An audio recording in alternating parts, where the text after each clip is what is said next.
राज्य में प्रचंड रौद्रताप जो जनजीवन अस्तव्यस्त हो पड़ा बेले ताती वन्यजंतु को निस्तार मिलूना उत्तापू टे त्राही पाइबापी घंटा घंटा धरी जल क्रीडार मजी जाऊँच हाथीपल एभली दृश्य एवं देखा मिली Champua range Ukhunda section Jyotipur beat अंचल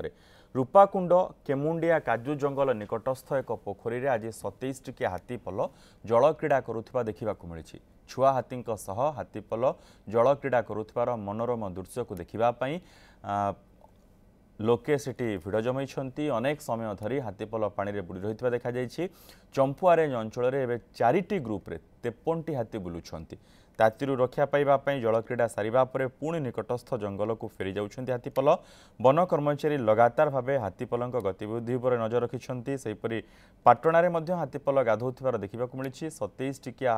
झारखंडी हाथीपल पाटणा रेंज रु करंजिया रेंज को जाई पुणी पाटणा रेंज को फेरी रेंगाड़गुड़ा गाँ निकटरे थिबा एक पोखरी रे दीर्घ समय धरी जल क्रीड़ा करने सह हाथीपल